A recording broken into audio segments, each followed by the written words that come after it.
Ni Ada sana, custom sana. sekarang ni kita ada dekat kedai Jempol Bakery. Tiap-tiap tahun kita ambil kat sini. Memang trusted lah, dia punya roti memang best.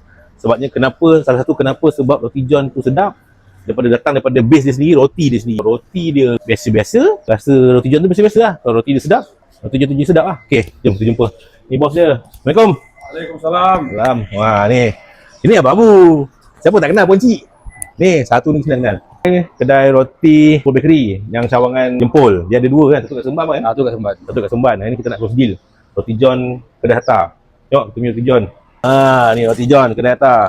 Satu ni dah ada 10. Nanti saya semasa bang, saya order tahun ni bang. InsyaAllah. Tahun lepas 6 roti bag. Tahun ni double. InsyaAllah. Double. Sebab tahun ni kita dapat 2 bazar. Jadi bila dapat 2 bazar tu banyak lah kan kita nak custom. Sebabnya roti abang ni kita custom. Banyak dah pakai. Jom kita tengok sebelah. Stok dah kena buat.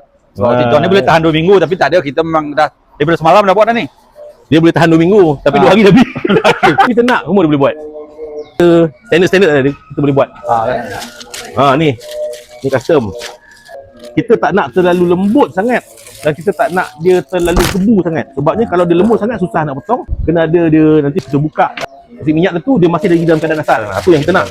Korang daripada mana? Daripada mana? Negeri Sembilan kau, daripada Malaysia ni kau, tang mana-mana pelusuk pun, kalau nak rasa roti yang sedap, roti yang cakap style roti lama. Yang style lama, yang masak style lama, yang rasa tu rasa orang dulu-dulu punya rasa.